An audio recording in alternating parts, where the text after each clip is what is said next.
Jadi buat yang belum tahu atau belum update, jadi eh, beberapa hari terakhir ini ada gerakan untuk menerobos blokade Gaza, dan itu disatukan dalam Global March to Gaza.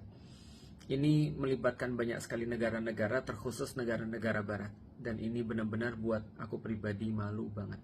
Karena kita sebagai seorang muslim, kita bahkan belum bisa untuk mengorganisir atau belum bisa untuk memberikan sumbangan terbaik kita buat Gaza secara langsung. Dan Global March to Gaza ini atau bareng-bareng jalan ke Gaza ini ditempuh melalui banyak jalur. Jadi ada jalur darat dan ada jalur laut.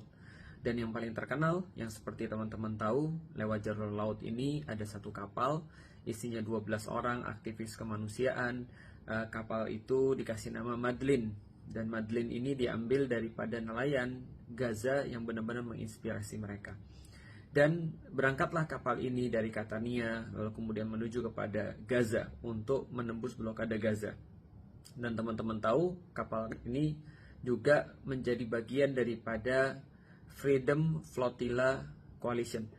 Jadi kalau teman-teman ingat, pada tahun 2010 itu ada kapal Mavi Marmara yang juga akhirnya diintercept oleh Israel dan ditembakin oleh negara penjajah itu. Akhirnya banyak sekali yang syahid dan banyak juga yang luka-luka.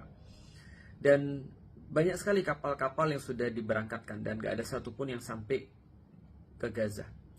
Mereka berangkat tanggal 1 kemarin dan dijadwalkan harusnya hari ini sudah sampai di Gaza. Dan kita sudah tahu, terakhir-terakhir ini kapal itu dicegat, lalu kemudian aktivis-aktivisnya ditangkap. Dan kita cuma bisa nonton, kesel, nangis, sedih, misuh, dan mungkin gak bisa berbuat apa-apa. Tapi sebenarnya kita bukannya gak bisa berbuat apa-apa. Karena kata-kata gak bisa berbuat apa-apa itu ternyata diucapkan oleh 6 miliar orang di dunia.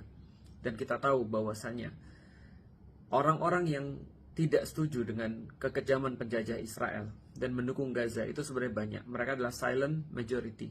Maka inilah yang diinginkan oleh Freedom Flotilla Coalition atau diinginkan oleh Global March to Gaza, untuk menghentikan senjata satu-satunya yang dimiliki oleh Israel, yaitu adalah mereka bernarasi dan mayoritas adalah diam. Artinya yang kita harus lakukan justru adalah ngomong, menyampaikan lewat apapun yang kita bisa, karena itulah yang mereka inginkan dengan kapal Madlin itu pergi ke Gaza. Mereka tahu pasti akan diintercept. Mereka bahkan udah bikin video-video sebelumnya. Kalau kami